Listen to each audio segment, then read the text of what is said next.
আসসালামু আলাইকুম রহমতুল্লাহ এভরিওয়ান। আপনারা দেখতে পাচ্ছেন আমার কাছে একটা পেশেন্ট এসেছে অনেক দিন যাবৎ এই রোগীর হাতের এই অবস্থা।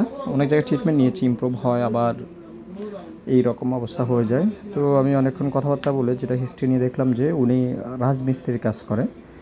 হ্যাঁ, এগুলো সিমেন্টের সংস্পর্শ গেলে বাড়ে, পাশাপাশি ওনার রাত্রে বেশি চুলকায়। হ্যাঁ, তো এখানে আমরা যেটা দেখলাম যে ওনার যে টিনিয়ার বিষয় আছে, পাশাপাশি স্কাবিস আছে, আর লং টাইম হওয়াতে উনি এটাতে করাতে হ্যাঁ অনেক চুলকানোর কারণে ডার্মাটাইটিস গ্রো করেছে।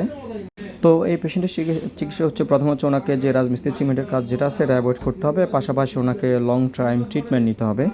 উইথিন ওয়ান উইকের মধ্যে এটা প্রায় ঠিক হয়ে যাবে, কিন্তু যদি ট্রিটমেন্ট বন্ধ করে সেটা আবার প্রবলেম দেখা দিবে। তো এটা নির্দিষ্ট সময় পর্যন্ত ট্রিটমেন্ট নিলে ইনশাল্লাহ ভালো থাকবে। এরকম যাদের আছেন তারা অবশ্যই একজন স্কিন স্পেশালিস্টের শরণাপন্ন হয়ে চিকিৎসা নেবেন। আল্লাহ চাইতো ভালো থাকবেন। জি, আসসালামু আলাইকুম রহমতুল্লাহ।